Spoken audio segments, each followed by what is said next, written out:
대구에 살고 있는 한국아메 예비오 박은호입니다. 반갑습니다. 예, 전국에 계시는 센트리아 리더 여러분, 예, 오늘 인문 리더십이라는 제목으로 같이 인문 리더십에 대해서 생각해 볼 수 있는 시간을 가질까 합니다. 간단하게 제 소개를 하면, 저는 작년 9월 1일까지 중등학교에서 한문을 30년 이상 지도를 했습니다. 그리고 작년 9월 1일부터 아메 ABO로 활동을 하고 있고요. 또 제가 원래 본캐가 과거에는 교사였는데 이제는 본캐가 ABO로 바뀌었어요. 아메 비즈니스 오너. 근데 부캐가 많습니다. 제가 역경 풍수 연구회원으로 풍수하고 인문학 강의를 지역의 향교나 혹은 그 서원에 가끔씩 나가서 기회가 될 때 하고 있고요. 가장 부캐 중에 큰 역할을 하는 건 제가 바깥 양반에서 집사람으로 변해버렸습니다. 저희 와이프 전태수 리더가 아메의 주사업자고 제가 부사업자라서 요즘 주부 생활을 열심히 하고 있습니다. 그래서 일전에는 열심히 빨래도 잘한다고 저한테 건조기도 사주고, 그래서 요즘은 열심히 주부 사업도 열심히 하고 있는 중입니다. 제가 꿈꿨던 게 뭐냐면 화백이었어요. 화백은 화려한 백수의 준말로 우리가 이야기를 많이 하는데 요즘식으로 바꾸면 파이어족이라고 한답니다. 그래서 경제적으로 자립하고 또 그 자립을 통해서 조기에 은퇴한 사람, 그래서 Financial Independence Retire Early라고 한다요. 그래서 저는 작년 1월에 삿포로에 가족 여행으로 리더십 여행을 갔었거든요. 거기 가서 돌아오면서 이런 여행을 계속하자. 그렇게 해서 그때 3월 달에 제가 명퇴를 신청을 해요. 그래서 여기 두 번째 사진은 8월 달에 제가 명퇴 리셉션을 했던 이야기고요. 그 옆에서 한 30년 이상 교직에 있었으니까 대통령이 이렇게 포장도 주고요. 그리고 9월 달이 되어서 이제 우리 센트리아 그룹에서 중국 우시 농장을 다 같이 갔었습니다.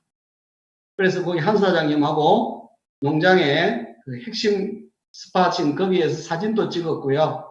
그 다음에 이제 저희 스폰서와 그 다음에 형제 레그인 두 분이 또 작년에 수석 다이아몬드를 성취했고요. 저희도 원래 또 다른 다음 핀을 위해서 열심히 지금 활동하고 있습니다. 또 작년 12월에는 또 비행기를 타고 우리 다 같이 리더십 여행 두바이를 갔다 왔죠. 아라비안 나이트를 비롯해서 여기 사진을 찍은 이곳은 두바이에서 떠오르는 지역입니다. 크리크 지역이라고. 이곳에서 저희들은 골프도 하고 또 유람선을 타고 바깥에 나와서 우리 전부 다 센트리아 월드의 그날 드레스 코드가 뭐냐면 화이트였어요. 그래서 모두가 흰 옷을 입고 선상에서 사진을 찍고 그 다음에 이곳에 와서 다 같이 사진을 찍었습니다. 그리고 외쳤죠. A70에는 최소한 100조가 비행기 전세를 해서 LA로 날아가자. 그날 외쳤던 소리가 좀 메아리가 되어 저한테 오고 있습니다. 그리고 맨 오른쪽에는 우리 센트리아의 그 프로모션에서 제주 외돌개 사진이 있습니다. 미라클 파티죠. 센트리아 우리 그룹에서 지금 미라클 파티를 계속 진행하고 있잖아요. 그래서 제가 요즘 이제 풍수와 관련되는 것을 하는데 풍수는 20년마다 운이 크게 대운이 바뀐답니다. 그래서 이제 닥쳐올 운이 9운인데 원래 2024년에 와야 되는데 지금은 코로나 때문에 한 5년 정도 당겨졌다고 학자들은 이야기를 하고 있어요. 그래서 앞으로는 남쪽 방향이 길하답니다. 그래서 남쪽 방향과 관련되는 남쪽은 태양이잖아요. 에너지. 그래서 에너지와 관련되는 쪽에 여러분 주식이나 부동산 특히 남쪽 방향을 하면 굉장히 좋을 것 같습니다. 그래서 이쪽에 인문 계열에는 정신문화와 예술 쪽이 앞으로 비전이 있고 그 다음에 이제 그 이과 쪽에서는 전기전자나 컴퓨팅 혹은 인공지능이 비전이 있다고 이야기합니다. 지금 세계는 뭐냐면 이 아포리아 상태라고 이야기를 해요. 이 아포리아는 그리스에서 철학이 용어인데 막다른 골목에 다다랐다. 위기에 다다르면 위기라는 말은 위험 속에 기회가 있다는 뜻이거든요. 그래서 위기에 봉착했을 때 우리는 늘 솔루션을 찾으려고 노력을 한대요.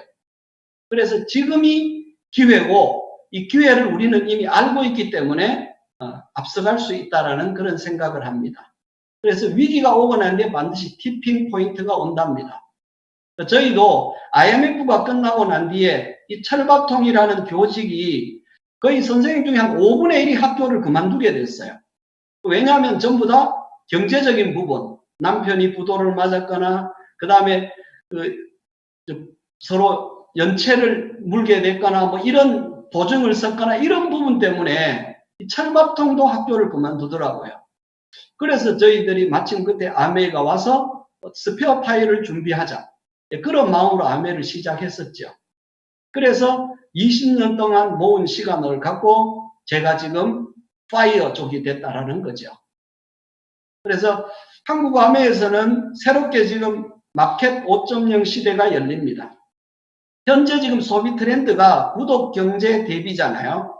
그래서 여기에 관련되어서 열심히 저도 신규를 창출하고 있고, 그 다음에 장바구니 스마트 오더팩, 장수오도 열심히 지금 전달하고 있고, 그걸 통해서 안전한 형태를 갖춘 브론즈 구조를 위해서 열심히 공부를 하고 있습니다.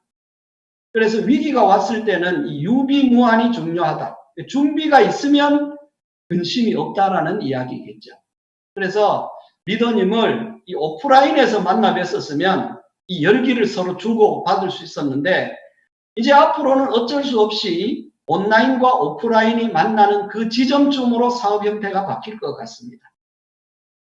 그래서 그렇다면 이 온라인 안에서도 뭐가 오프라인이 중요하다라는 거죠.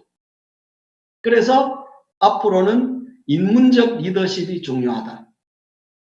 그래서 앞으로 통찰력을 가진 리더들이 크게 성장할 것이라고 이야기를 합니다. 그래서 제가 오늘 하려고 하는 이 주제, 인문학은 암과 삶의 조화이다. 그래서 우리가 멋진 삶을 살려고 하면 결국은 끊임없이 알아야 된다는 이야기겠죠. 인문학은 크게 세 종류로 가를 수가 있습니다. 첫 번째, 문학과 역사와 철학으로 이야기를 한답니다.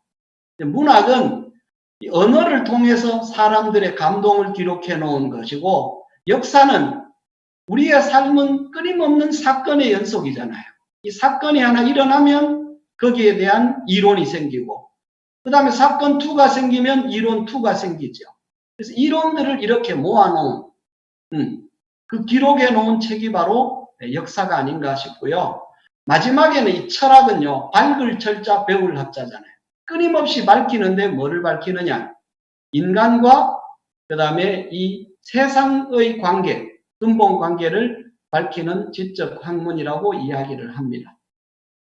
그래서 오늘 우리 인문학의 화두는 뭐냐? 모든 사람은 한 번 산다. 그러면 이 한 번 사는 인생을 어떻게 살아야 할까? 그러면 우리가 살아가는 목적은 뭘까? 이 세 가지와 관련되어서 우리가 생각을 나눠볼까 하는데, 그래서 사람의 삶은 계란이 아니고 한 번 사는 일생이라고 이야기하잖아요. 그래서 우리가 밑에 이태백이 어떤 이야기를 했느냐 하면, 천지자는 만물지 영려요 광음자는 백대지 가격이다.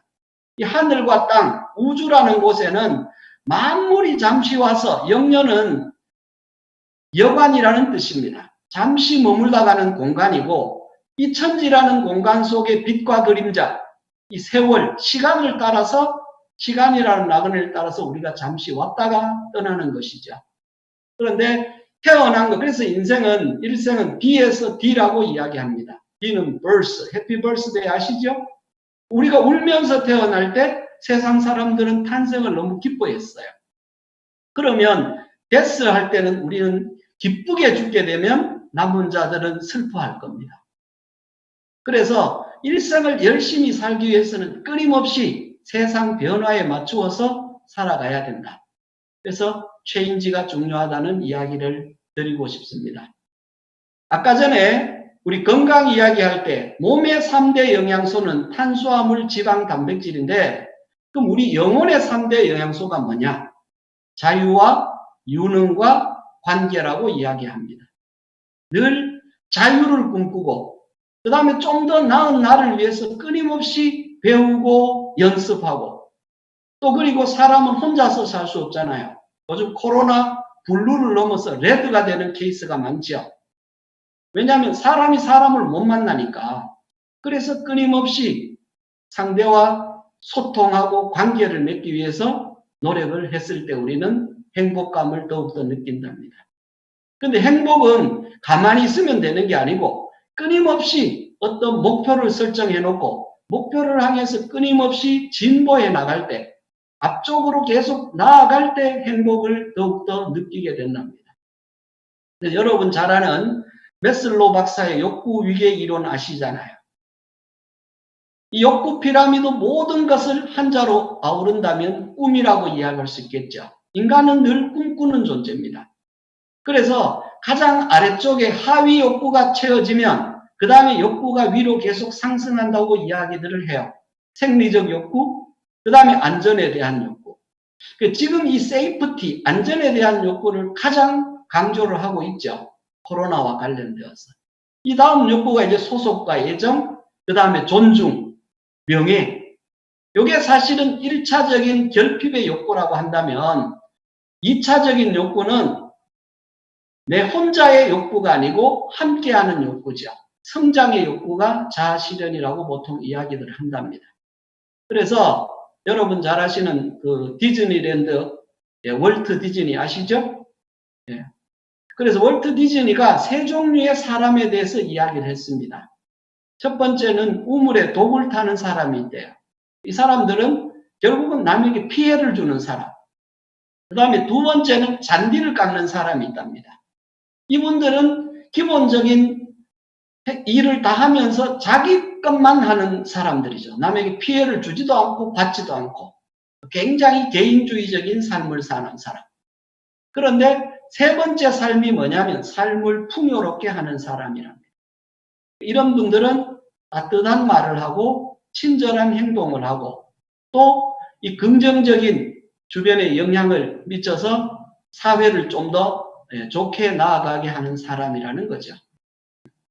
그래서 우리가 인생의 성공에는 3C가 있다, 3C가 있다고 이야기하잖아요. 김씨, 이씨, 박씨가 아니고 change, 그 다음에 chance, challenge라고 이야기를 합니다.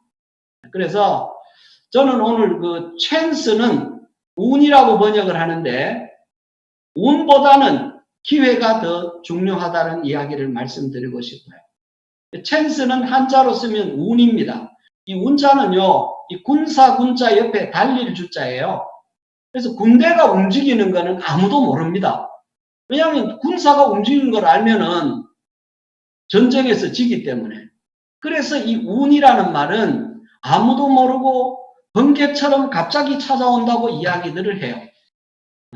그래서 서양에서는 이 시간 누구에게나 공통적으로 운이 오는데 이것을 크로노스의 시간이라고 이야기들을 한답니다.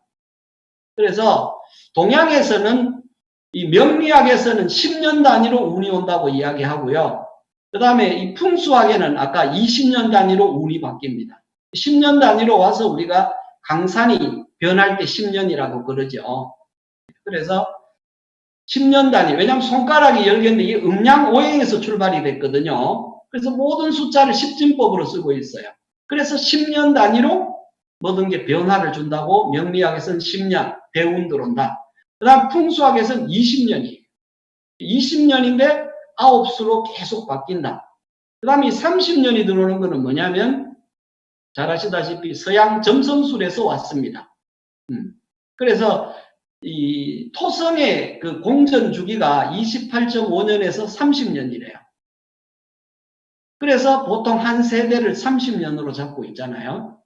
그런데 제가 오늘 말씀드릴 내용은 이 운보다는 기회가 중요하다라는 거죠. 왜냐하면 우는 누구에게나 공통적으로 적용되는 물리적 개념이라면 기회라는 것은 그것을 갈구하는 사람에게만 적용되는 시간 개념이라고 볼 수 있겠죠. 그래서 이거를 카이로스의 시간이라고 이야기를 한답니다.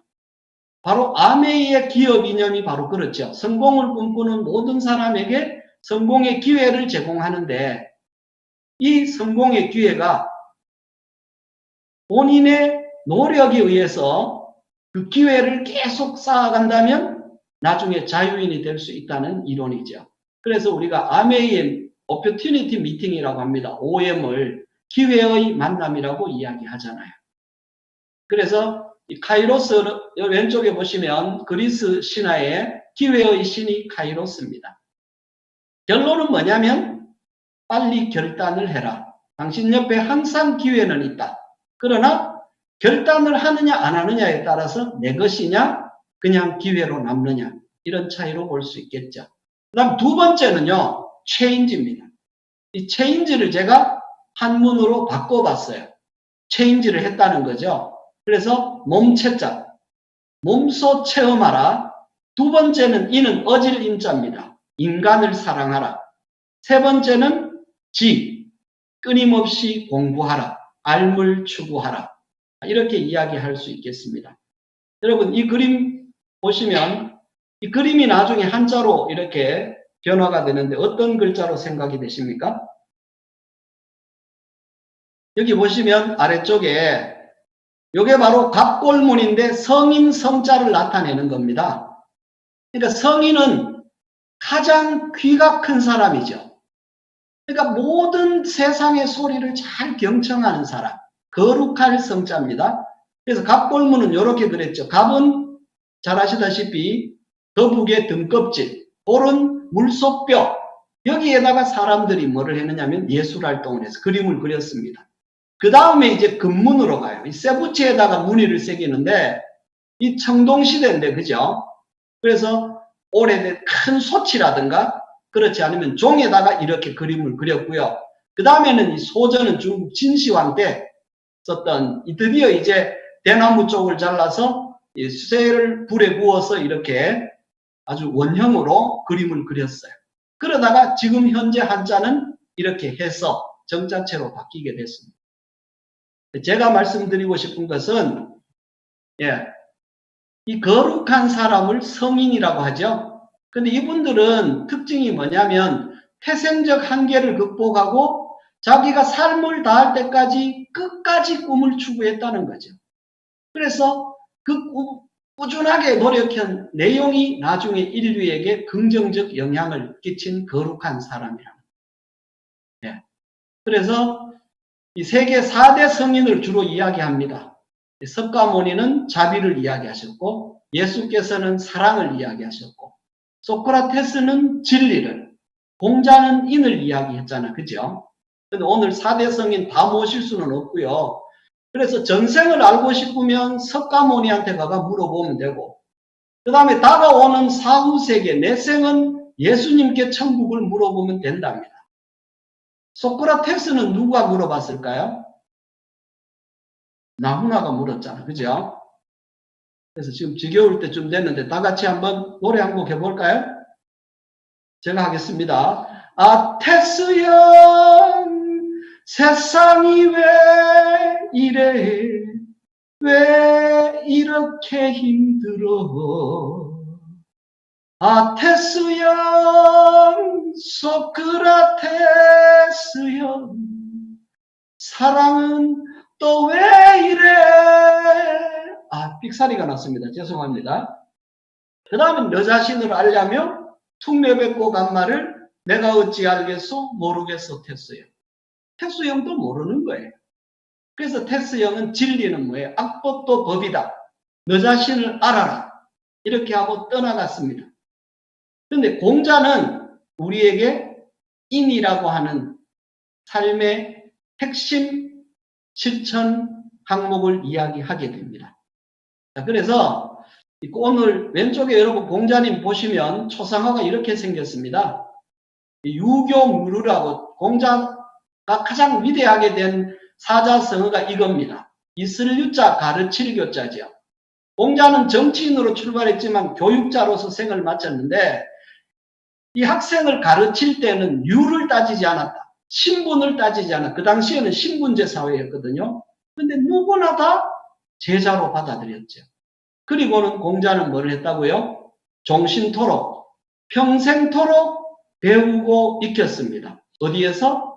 현장에서. 예, 그래서 우리 보통 나이의 별칭을 공자의 일생 중에 삶의 분기점들 있잖아요. 변곡점. 이거를 갖고 이야기를 합니다. 근데 이 공자라는 사람은 기원전 551년에 태어났는데 이 사마천이라고 하는 사람이 쓴 사기가 있거든요. 세계에서 가장 방대하고 많은 정확한 내용을 쓴 게 사기예요. 이 사기를 그대로 모델을 뺏겨서 우리나라 역사를 쓴 게 삼국사기잖아. 김부식이 쓴 거, 그죠? 거기에 보면 공자는 야합이생이라고 했어요. 들판에서 남녀가 합해서 탄생했다. 그러니까 이 태생 자체가 보통 태생하고는 다르고 매우 불행했다라는 거죠. 불우하고. 왜냐하면 공자 아버지가요, 공흘이라는 분인데 이분도 그때 당시에 계급 사회에서 4계급입니다. 무사계급인데 요즘식으로 하면 부사가 아닌데 명예퇴임을 했어요. 이제 명예가 아니고 이제 정년퇴임했죠. 64세 때 자기 친구 안씨를 찾아옵니다. 이럴 때 공자 아버지 공흘은 첫째 부인에게는 딸을 9명이나 낳았어요. 아들을 낳으려고 그 당시에. 근데 둘째 또 부인을 맞이했는데 아들을 낳긴 했는데 장애아를 낳습니다. 그래서 이 장애인이 되어서 두 다리를 못 써요. 그래서 자기 친구를 찾아와서 64세 된 이 공자 아버지가 내가 이렇게 인생을 마칠 수는 없다 하고 괴로워했을 때 그 안씨 친구에게 딸이 셋이 있었습니다. 그 막내딸이 안징제인데 16살이었어요. 그런데 이 딸은 뭐냐면 신내림을 받은 그 무속인이었다는 거죠. 그런데 딱 첫눈에 공흐를 보고 뭔가 필이 왔던 것 같아요. 그래서 두 분이 썸을 탑니다. 예. 그리고 난 뒤에 공식적으로 이제 둘이가 결혼하지도 않았으니까 그래서 자기 집 뒤에 니구산이라고 해서 산이 이제 바위산이 있었는데 마치 짱구처럼 생겼어. 그 산에다가 치성을 드립니다. 그리고 난 뒤에 공자를 낳아요.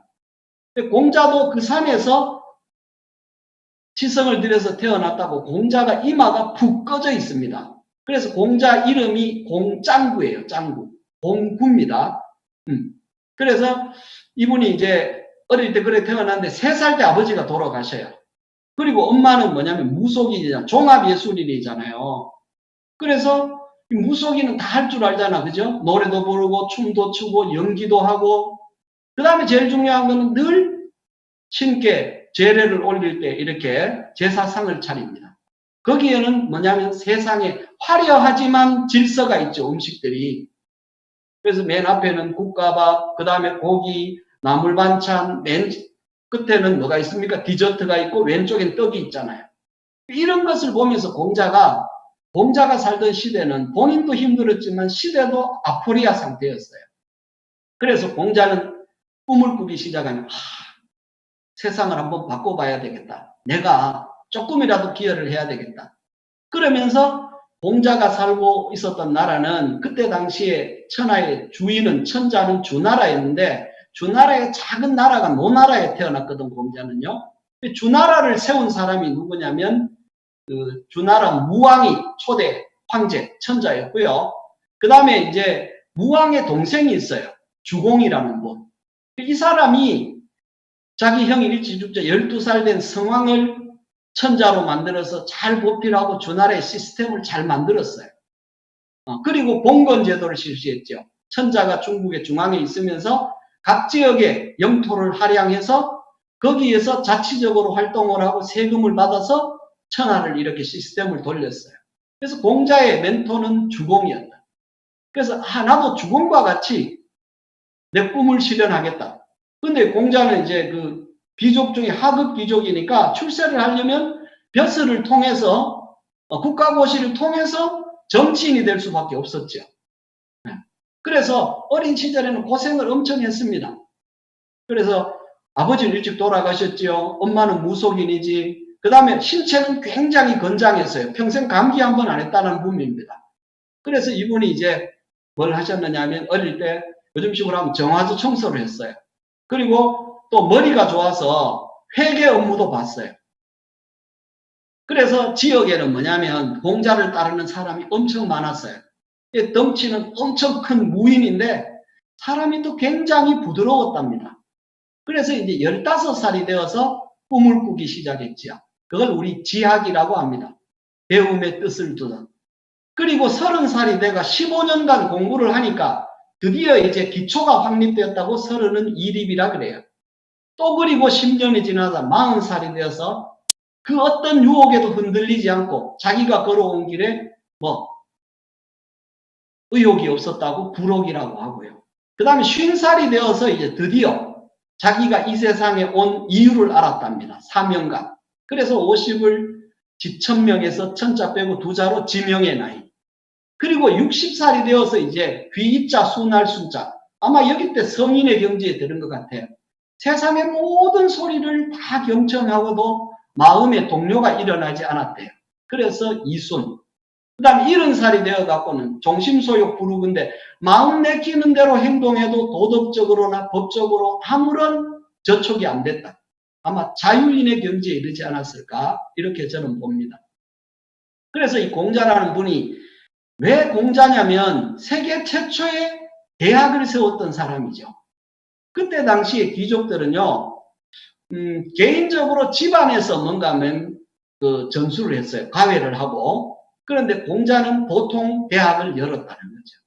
그래서 만년에 자기가 총장이 되고 그 다음에 10명의 자기 제자 이 학장을 뒀어요. 그리고 72명의 교수가 있었고 3,000명의 학생이 있었습니다. 그래서 우리가 제작할 때 아우제자하고 아들제자를 쓰는데 공자의 이 F1 10명들은 동생급입니다. 어릴 때부터 고생도 하고 공자가 자기 나라에서는 정치를 통해서 요즘식으로 하면 법무부 장관이면서 부총리까지 이르게 돼요. 그런데 그 권력의 어떤 헤게모니 때문에 결국은 나라를 떠나고 천하를 자기 팀들을 데리고 그죠? 자기를 알아주는 군주를 찾아서 천하를 돌아다닙니다. 방랑을 하고 이래서 이제 돌아왔는데 맨 처음에 있었던 동생들 그룹이 제고 그 다음 이제 아들에 해당되는 아들급에 해당되는 자들이 사실은 이 공자를 기록을 하기 시작했답니다. 그래서 3,000명이나 되는 제자가 있었던 공자 학교를 열었고요. 그 다음에 이제 공자는 어릴 때부터 재주가 많았대요. 그걸 유계라고 하는데 이거를 학교의 커리큘럼으로 넣습니다. 첫째 예는 예절, 두 번째 악은 뭐냐면 음악, 그 다음에 사는 활쏘기, 요즘식으로 하면 사격이죠. 그 다음에 어는 말몰기인데 요즘식으로 하면 운전입니다. 그 다음에 서는 서예, 기록이죠. 글씨도 잘 썼어요. 마지막에는 숫자. 그냥 사람의 모든 것은 숫자를 갖고 뭐냐면 판단을 하고 기준을 하니까요. 그래서 공자는 이렇게 학교를 세웠고 그 학교의 학생이 뻗어 나가면서 지금 동양의 20억 명이 마음속에 공자는 살아있죠. 몸은 가도 의식, 생각은 살아있다는 거죠. 그래서 공자의 교육은 제가 봤을 때는 아마 공자는 춤이 아니었을까 싶어요. 이 춤을 추려면 일단 몸이 유연해야 되잖아요. 그죠? 근데 춤에는 3가지가 있답니다. 일단 멈추어서 상태를 파악하고 학생의 동정을 살피고 그 다음에 두 번째는 낮추어야 된답니다. 그 사람에게 맞추어 주는 거죠. 세 번째는. 그래서 아마 리더 우리 분들은 우리가 결국은 가르쳐야 될 사람이잖아요. 그렇게 위해서 오늘 배우는 거잖아요. 그러면 우리 파트너님들하고 상담을 하실 때 일단 멈추어서 자세히 상황을 파악하고 그 다음에 언더스탠드잖아요. 내 스탠드를 낮추어서 그 사람 눈높이에 그 사람이 이렇게 보는 방향으로 이야기해주고 또 함께 마음을 맞춘다면 아마 엄청난 성장이 되지 않을까 제 개인적으로 생각해 봅니다. 자, 그래서 아까 공자 사상은 인이라고 하는데 인이라는 건 사실은요 요 사람인자 옆에 두 이자입니다. 사람이 두 사람. 근데 원래 아까 전에 갑골 문자에는 이렇게 돼 있어요. 사람인 더하기 몸신입니다. 사람의 신체 속에 또 사람이 있다는 거죠. 결국은 뭐냐면 임신한 엄마가 아기를 사랑하는 걸 원래 인이라고 합니다. 생명사랑이죠. 그래서 이 동양의학에서는 아직도 이런 용어를 씁니다. 이 살구 씨앗을 뭐냐면 행인이라 그래요. 그런데 중풍 환자를 불인자라고 하죠. 왜냐하면 중심이 없으니까 흔들린다는 거죠. 그래서 이는 중심이 될 수 있다는 거고, 그죠? 그래서 사랑을 실천하는 사람. 그러니까 사랑을 실천하려면 내가 늘 그런 사랑의 감정이 있어야 되겠잖아. 그죠? 예, 그런 사람을 우리는 군자라고 하고, 군자를 현대식으로 바꾸면 리더가 아닌가, 이렇게 생각합니다. 그래서 군자는요, 이 네 가지를 갖고 있어야 돼요. 우리 이야기에서 저 싸가지 없는 놈. 이 싸가지가 뭐냐면 인의예지라고 합니다. 그래서 이는 이 오행상 봄에 해당돼요. 따뜻한 마음. 그 다음에 이 나무가 이제 따뜻해지면 여름이 되면 엄청나게 이렇게 무성해지게 되죠. 이럴 때 무성할 때는 뭐가 있어야 되느냐면 혼란하게 돼요. 그래서 거기에 기준이 있고 예절이 있어야 된다는 거죠. 그래서 우리가 운동선수들이라든가 연예인들, 이 화려한 사람들, 이 드러내기를 좋아하는 그런 집단에서는 특히 군대, 이런 데는 반드시 뭐가 필요하다? 예절이 필요하다. 전체가 움직일 때는 반드시 예절이 필요하다고 보고요. 그 다음에 의라는 거는 뭐냐면 이 나눔이라고 볼 수 있어요. 이 글자는 양양자 밑에 왼쪽에는 수물이고 오른쪽에는 창관대 칼입니다. 양 한 마리를 정확하게 나누어서 많은 사람에게 나누어 준다는 게 의라는 거죠. 그래서 봄에 씨앗을 뿌린 사랑을 가을이 되면 주변인들에게 공평하게 나누어 주는 게 정이다. 그리고 겨울이 또 오잖아요. 인간 인생 사계에서는. 이 겨울 추울 때는 뭘 해야 되냐면 날카롭게 내가 지혜를 쌓아야 된다. 그래서 이 싸가지가 있어야, 네 가지 인의 예지가 있어야 남들은 그 사람을 잘 믿는답니다. 그래서 우리가 어떤 일이든지 암의 사업은 신뢰의 사업이잖아요. 그죠? 누구나 부자를 꿈꾸는데 돈이 많으면 일을 해야 되고, 일은 결국은 사람이 하는 거죠. 그래서 사람을 내 편으로 만들려면 우리는 믿어온 사람이 돼야 돼요. 그렇게 하려면 인의 예지라는 이런 마음을 가져야 되지 않을까, 그렇게 저는 생각해 봅니다. 그래서 아까 인이라는 것은 달리 말하면 이 사랑을 하는데, 공자의 사랑은 뭐냐면 차별적 사랑입니다. 나부터 사랑해라. 나를 사랑하는 것을 우리는 충이라고 하는 거죠. 아까 전에 우리 가운데 중자, 마음속에, 내 마음속에 내가 중심을 갖고 있어야 돼요. 내 삶의 목표를 갖고 흔들리지 않는 게 충이고, 이 중심이 두 개가 되면은 뭐냐면 흔들리잖아요. 그래서 우리는 그걸 근심이고 걱정이라고 한답니다. 그 다음에 대인관계는 마음 심자 위에 같을 여자예요. 네 마음하고 내 마음 똑같다. 이 세상에 3대 진리가 있잖아요. 세상에 변하지 않는 건 없다. 두 번째, 세상에 공짜 없다. 세 번째는 너 없는 나 없다. 그래서 나를 사랑하고 나의 중심을 잡고 있는 사람은 그 다음 대상이 누구냐면 가장 가까이 나를 이 세상에 보내온 사람이잖아요. 브릿지 역할을 했던 사람, 부모. 부모에게 내가 내 중심을 갖고 부모를 사랑하는 걸 효라고 이야기한답니다. 아이고, 너무 많이 넘어갔네요. 자, 그 다음에 형제를 사랑하는 걸 제라고 해요. 그래서 효제가 뭐냐면 가정윤리죠. 그 다음에 아까 전에 이야기했잖아요. 나를 사랑하고 내가 행복하고 가정이 행복하면 그 다음에 이제 이웃을 행복하게 해줄 수 있는 건데, 그때부터는 나눔이다. 예, 그렇게 이렇게 볼 수 있겠습니다. 자, 그래서 공자 인생 철학에서 세 가지, 아까 우리 체인지에 대한 말씀을 드렸는데, 제가 서당에 꽤 오래 다녔습니다. 그래서 도포 입고 수염 기르고 모자를 쓴 선생님에게 배울 때는 옛날에는 이제 이 소리 내어 읽는다고 성독인데, 제가 한번 해보겠습니다. 여러분 스트레칭도 한번 하시고 꽤 오랜 시간 앉아 계시는데, 옛날식으로 읽으면 하기 시습지면 불여결호와 유봉이자원방내면 불영낙호와 힘부지 불온이면 불영자호와 이런 식으로 저희들은 계속해서 읽었습니다. 지금 이렇게 읽을 필요는 없죠. 예, 그래서 제가 뭐 따로 동영상 준비한 게 없어서 혼자 막 여러 가지 하고 있습니다. 첫 번째 핵심은 뭐냐? 현장에서 끊임없이 배우고 익혀야 된다는 거죠. 그러면 인생은 기쁠 것이다. 그 다음에 그래서 유능하게 되기 위해서는 체험을 해라. 그 다음 두 번째 공자 일생에서 중요한 거는 벗들이 먼 곳에서부터 찾아온다면 또한 즐겁지 않을까? 이 공자의 표현은요, 굉장히 부드러웠어요. 저는 굉장히 교직에 오래 있어서 자꾸 명령조가 돼요. 집에서도 늘 부딪히는 게 아빠는 왜 자꾸 명령만 하세요? 이렇게 하는데 진짜 공자를 제대로 못 배운 것 같습니다. 그래서 소통을 하려면 소통하면 즐겁다. 그래서 요 붕자가 법붕자인데 글자를 보면요. 좌우에 둘 다 달월자가 만났어요. 둘과 똑같은 달이라는 건 뭐냐면 동지라는 거죠. 꿈을 공유하는 사람. 우리 파트너일 수도 있고 스폰서도 있고 우리 센트리아 월드의 우리 ABO님들이 전부 다 동지죠. 그래서 나와 꿈이 같은 사람을 만나면 인생은 즐겁다는 거죠. 제가 요즘 현장에 나가서 이제 후원을 하러 친구들을 만나러 갑니다.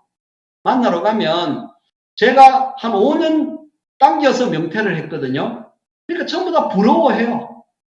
니와 같이 살았으면 좋겠는데. 근데 같이 아메하자 하면 안 해요. 그러니까 제 결과는 부러워하는데 저와 함께 그 과정을 겪기를 다들 싫어하더라고요. 그래서 아마 변화가 되지 않는가 이런 생각을 해봅니다. 그 다음에 세 번째 가장 핵심적인 내용이 뭐냐면 남이 나를 알아주지 않아도 화를 내지 않는다면 이것 또한 군자가 아닐까. 대부분 사람들은 남이 나를 알아주지 않으면 혼자 화내고 삐치고 괴로워해요. 그런데 결국은 내 인생이라는 거죠. 그래서 남과 관계없이 나는 내 인생을 열심히 살겠다. 그래서 아까 전에 이 공자의 동생뻘 말고 아웃뻘, 이 자그룹에서 뭐냐면 이 논어라는 책을 쓰지요. 논어는 이제 토론과 말씀입니다. 왜냐하면 중국에서 인류가 춘추 전국 시대 때 가장 혼란했어요. 세상은 가장 혼란한데 이 솔루션은 제일 많이 나왔어요. 90%가 그때 다 나왔답니다. 왜냐하면 힘들고 어려울 때 위기가 닥쳤을 때 사람들은 뭐냐면 생존 본능이 생기거든요. 그래서 가장 먼저 학교를 세우고 그것에 대해서 대처한 사람이 공자죠. 그래서 옛날에는 이제 이 동양에는 춘추 전국 시대가 서양으로 가면 그리스 시대가 되죠. 그래서 이 그리스, 이 서양과 동양은 정주 문화 한 곳에 있었는데 이 문화가 이렇게 교류가 되는 것은 북위 40도 쪽에 이 스키타이 민족이라든가 유목민들이 이 정보를 교환해서 공자는 사실 동양에서 학교를 세웠지만 플라톤 같은 공자보다 120년 뒤에 아카데미아를 이제 설치를 하거든요. 어쨌든 이 세 가지입니다. 체험해라, 현장에서. 그리고 동지들을 사랑해라. 그리고 끊임없이 알무를 추구했을 때 우리는 자유인이 될 수 있다. 그리고 또 한 가지만 더 이야기한다면 이 공자께서는요. 군자는 자기에게서 찾고 소인은 남에게서 찾는데요. 논어에. 군자는 구적이요 소인은 구적이니라. 리더는요. 어떤 문제가 생겼을 때 원인을 자기에게 찾아서 돌이켜서 생각을 한답니다. 그런데 이 팔로워들은 원인이 내가 너 때문에 이렇게 됐다. 그 원인을 남에게 돌리죠. 그러면 결과도 해결책도 남에게 있잖아요. 그래서 리더는 항상 뭐냐면 자신에게 문제를 돌리고 스스로 반성을 해서 사건을 헤쳐나가야 되는 게 리더의 길이 아닌가. 그래서 오늘 제가 인문학의 핵심 주제는 이겁니다. 인생에서 가장 중요한 연구 대상은 바로 자기 자신, 본인이라는 이야기죠. 그래서 인문이라는 말은 사람 인자고 문이 문자입니다. 그래서 여러분 문신 새긴다는 들어보셨죠? 문이 문자의 몸신이다. 몸에 문신을 새기는 게 문신인데 이 문은 문신도 되지만 흐름이라는 의미도 있어요. 그래서 사람은 사람마다 자기만의 고유한 어떤 생각들을 갖고 있다는 거죠. 그래서 여러분 파트너들이나 본인이 대답하는 사람만 있는 게 좋을까요? 늘 질문하는 사람이 있는 게 좋을까요? 질문하는 사람이 많아야 그룹이 성장이 있답니다. 집단의 틀 속에서 가만히 있는 사람이 아니고 개인의 주체성을 갖고 뭔가 한번 도전해보는 사람이 돼야 될 거고. 그래서 가치를 표현하는 게 아니고 늘 질문을 하라고 이야기를 합니다. 그래서 이 우리라는 우리에서 빨리 나를 찾아야 된다는 이야기를 해요. 그래서 리더는 항상 경계에 있는 사람이라고 합니다. 그래서 요즘 인구론이라는 말이 있어요. 대학의 인문계의 90%는 논다. 그거는 학문만 이야기하는 거죠. 이론만 배우면 놀 수밖에 없어요. 그런데 기업의 오너들은 뭐냐면 왜 지금 인문학이 뜨느냐면 현재 우리가 맞닥뜨린 문제를 해결하기 위해서 끊임없이 감각을 살린다는 거죠. 그래서 늘 경계에 서 있기 때문에 우리는요, 늘 불안하고 모호해요. 그렇지만 여기에서 답을 찾으려고 하지 말고 견디고 받아들이면 스폰서 업라인이 가는 그 방향 있잖아요. 거기에다가 빨리빨리 우리가 뭐를 주파수를 맞추고 견디고 받아들이다 보면 이미 뒤돌아보면 엄청난 성장을 한다는 거죠. 그래서 통찰력을 가지려면 상상력과 창의력이 있어야 된답니다. 창의력은 방향을 앞서가는 거고 상상력은 뭐냐면 어디로 갈 것인지 끊임없이 고민해 본다는 거죠. 그러면 우리가 뭐냐? 통찰력. 통찰력은 쉽게 말하면 딱 보면 아는 능력이에요. 이게 막 머리를 많이 써서 공부해서 나오는 게 아니잖아요. 끊임없이 현장에서 뛰다가 보면 그런 능력이 생긴다고 봅니다. 그런데 이제 마지막 과제 챌린지가 나옵니다. 도전이죠. 달려들 도자고 싸움 전자예요. 상대방한테 달려들어 싸우는 게 아니고 내 목표에 달려들어서 한판 해보자. 내 인생 진짜 내 좀 더 나은 삶을 한번 살아보자. 그렇게 성장을 하려면 반드시 성장과 함께 오는 게 고통이죠. 고통이라는 포장지를 뜯어야 성공이라는 결과가 나오니까요.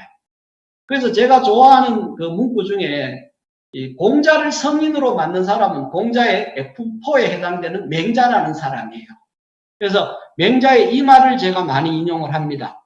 하늘이 장차 이 사람에게 큰 일을 시키려고 할 때는 반드시 먼저 그 마음과 뜻을 괴롭히고 뼈마디가 꺾어지는 고난을 당하게 하며 그 몸을 굶주리게 하고 그 생활은 빈궁에 빠뜨려 하는 일마다 어지럽게 한답니다. 이것은 그 사람의 마음을 두드려서 참을성을 길러서 지금까지 할 수 없었던 일도 할 수 있게 하기 위해서 그 사람을 단련시키는 거죠. 그래서 일전에 작고하신 이건희 회장은 자기 어록 중에 돌다리만 두드리지 마라. 그 사이에 남들은 결승점에 가 있다. 그래서 늘 도전하고 여러분 그 프랑크푸르트 93년에 선언 아시잖아요.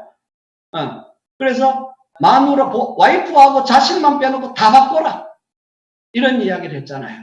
그래서 우리가 성장을 하기 위해서는 끊임없이 자기 목표를 스스로에게 물어야 된답니다.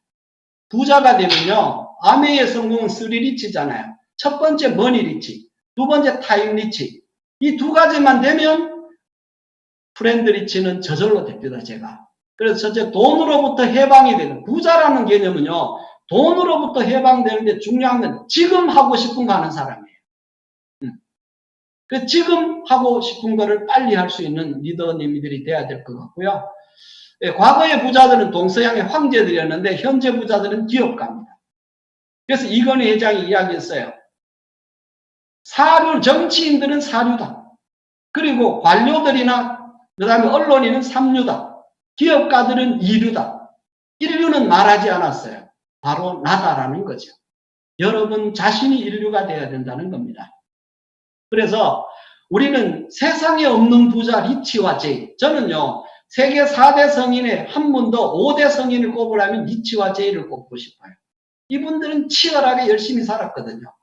그런데 우리가 이분을 기리잖아요.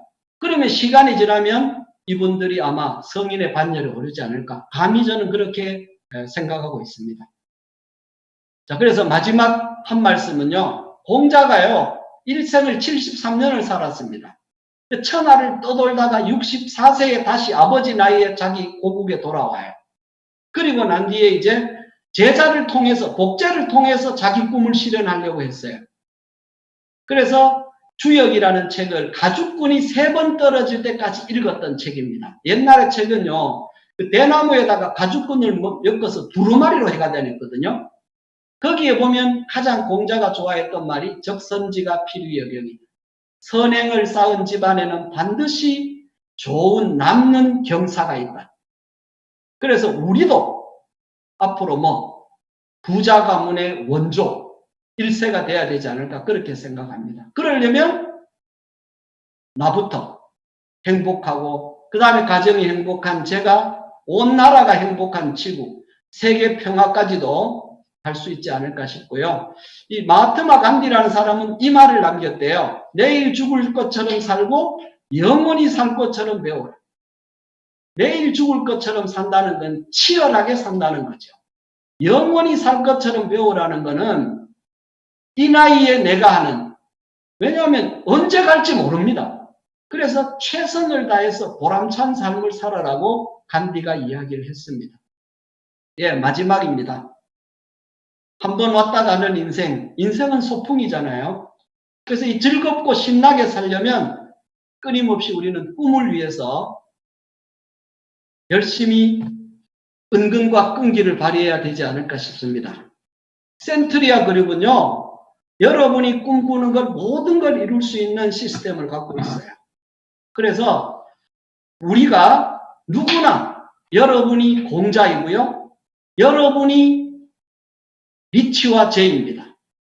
그래서 한자로 이 세상에서 성공해야 될 사람은 한 글자로 하면 나래요.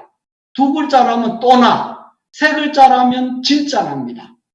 그래서 여러분, 우리 모두 꿈꾸는 미래를 위해서 오늘도 열심히 체인지하고 챌린지하는 리더가 됐으면 좋겠습니다. 오늘 강의는 이걸로 마치도록 하겠습니다. 다음에 또 기회가 되면 뵙도록 하겠습니다. 감사합니다.